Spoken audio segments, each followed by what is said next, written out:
سورۃ البروج میں اللہ نے اصحاب الاخدود یعنی خندقوں والوں کا ذکر فرمایا ہے۔ بہت عرصہ پہلے کی بات ہے، ایک ظالم بادشاہ تھا جس نے اللہ پر ایمان لانے والے لوگوں کو آگ کی خندقوں میں جلایا۔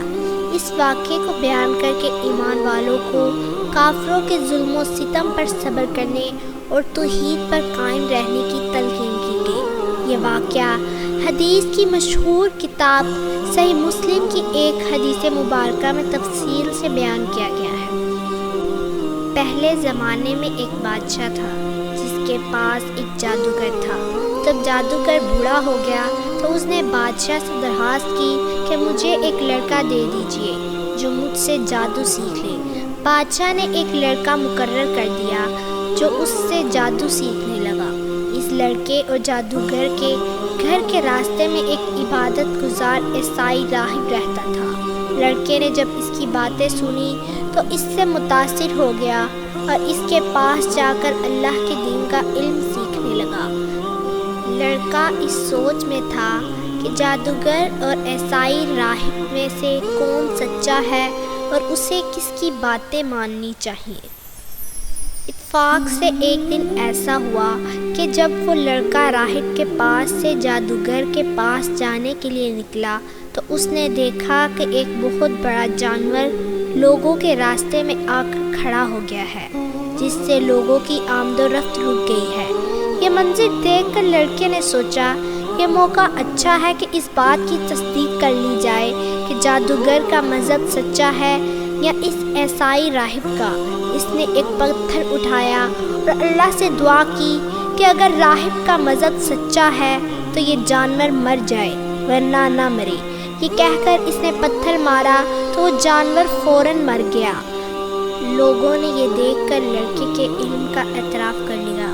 یوں وہ لڑکا اللہ کے عطا کردہ صلاحیت سے اندھوں اور کوڑ کے مریضوں کا علاج کرنے لگا۔ ایک دن ایک نبینہ شخص اس کے پاس آیا اور کہنے لگا کہ اگر تم اپنے اسی علم کے ذریعے میری آنکھوں کی روشنی واپس لے آؤ تو میں تمہیں اپنی ساری دولت دے دوں گا۔ لڑکے نے جواب دیا کہ مجھے آپ سے کوئی انعام نہیں چاہیے، یہ علم تو اللہ کی طرف سے ہے۔ ہاں، اگر آپ کی بینائی واپس آ گئی تو کیا آپ اللہ پر ایمان لے آئیں گے؟ اس شخص نے کہا جی ہاں۔ چنانچہ لڑکے نے اللہ سے ان کے لیے دعا کی اور اللہ نے اس شخص کی بینائی واپس دے دی تو وہ ایمان لے آیا۔ جب بادشاہ کو اس کی خبر ہوئی تو اس نے راہب، لڑکے اور نبینہ شخص کو اپنے دربار میں بلا کر کہا کہ میرے علاوہ بھی تمہارا کوئی رب ہے؟ انہوں نے کہا کہ اللہ ہی ہم سب کا رب ہے۔ بادشاہ نے نبینہ شخص اور راہب کو آرے سے چیر کر 2 ٹکڑے کرا دیا۔ لڑکے کو قتل کرنے کے لیے بادشاہ نے اپنی فوج کے ایک دستے کو حکم دیا کہ اسے پہاڑ کی چوٹی پر لے جاؤ، پھر لڑکے سے اللہ کا دین چھوڑنے کا کہنا۔ اگر وہ چھوڑ دے تو ٹھیک ہے ورنہ دھکا دے دینا تاکہ وہ نیچے گر کر مر جائے۔ فوجی اس لڑکے کو پہاڑ کی چوٹی پر لے گئے۔ لڑکے نے اللہ سے دعا کی کہ اے اللہ، تو جس طرح چاہے مجھے ان سے بچا لے۔ اللہ نے پہاڑ پر زلزلہ طاری کر دیا۔ وہ ساری فوج جو اس کو مارنے گئی تھی خود گر کر مر گئی۔ وہ لڑکا صحیح سلامت دوبارہ بادشاہ کے دربار میں پہنچ گیا۔ بادشاہ نے پوچھا کہ میرے فوجی کہاں ہیں؟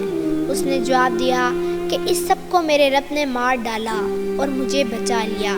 بادشاہ نے پھر دوسرے دستے کو حکم دیا کہ اسے سمندر میں لے جاؤ۔ جب سمندر کے درمیان میں پہنچو تو اس سے اللہ کا دین چھوڑنے کا کہنا۔ اگر وہ چھوڑ دے تو ٹھیک ہے ورنہ اسے سمندر میں پھینک دینا۔ فوجی اسے لے گئے۔ جب سمندر کے درمیان میں پہنچے تو اس لڑکے نے پھر اللہ سے دعا کی کہ اے اللہ، تو جس طرح چاہے مجھے ان سے بچا لے۔ اللہ نے ساری فوج کو غرق کر دیا اور اس لڑکے کو پھر بچا لیا۔ وہ دوبارہ بادشاہ کے دربار میں پہنچا۔ بادشاہ نے پوچھا کہ میرے فوجی کہاں ہیں؟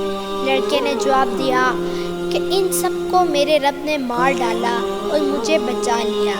اس طرح بادشاہ کو معلوم ہو گیا کہ وہ لڑکے کو قتل کرنا اس کے بس میں نہیں۔ جب بادشاہ کے لڑکے کو قتل کرنے کی ساری کوششیں ناکام ہو گئیں تو بالآخر لڑکے نے بادشاہ سے کہا کہ اگر تم مجھے مارنا ہی چاہتے ہو تو ایک بڑے میدان میں تمام لوگوں کو جمع کرو، پھر میرے ترکش میں سے ایک تیر نکال کر میری کمان میں لگاؤ، پھر یہ کلمات بسم اللہ رب الحاظ الغلام، میں اس لڑکے کے رب اللہ کے نام کے ساتھ تیر چلاتا ہوں، پڑھ کر مجھ پر تیر پھینکو تو میں مر جاؤں گا۔ بادشاہ نے ایسا ہی کیا اور لڑکا شہید ہو گیا۔ ساری قوم یہ منظر دیکھتے ہی پکار اٹھی کہ ہم اس لڑکے کے رب پر ایمان لاتے ہیں، کیونکہ وہ جان چکے تھے کہ حقیقی رب وہی اللہ ہے جس کا ذکر یہ لڑکا کر رہا تھا۔ بادشاہ یہ دیکھ کر بہت غصہ ہوا اور اس نے اپنے فوجیوں کو ہنکے کھودنے اور ان میں لکڑیوں کے ذریعے آگ جلانے کا حکم دیا۔ تمام ایمان والوں کو اس آگ کے گرد جمع کیا گیا، پھر ہر ایک سے اس کے دین کے بارے میں پوچھا جاتا۔ جو توحید کا اقرار کرتا اسے زندہ آگ میں پھینک دیا جاتا۔ اس طرح سارے مومن مردوں اور عورتوں کو آگ میں زندہ جلا دیا گیا۔ اللہ نے ان مومنوں کو ایسی ہمت عطا فرمائی کہ کوئی بھی ایمان چھوڑنے پر راضی نہ ہوا، اور ان میں سے ہر ایک نے آگ میں گر جانا قبول کیا۔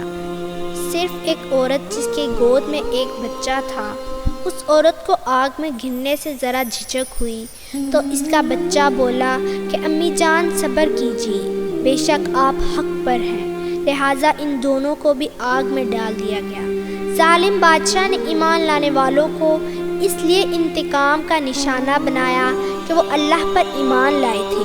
اللہ کا کرنا ایسا ہوا کہ خندقوں کے کناروں پر بیٹھے ہوئے کافر بھی آگ کی لپیٹ میں آ کر جل گئے۔ اللہ قیامت کے دن بھی ان ظالموں کو جہنم کی آگ کا سخت عذاب دیں گے، جبکہ ایمان لانے والوں کو اللہ ان کے صبر و استقامت پر جنت کی عظیم نعمتیں عطا فرمائے۔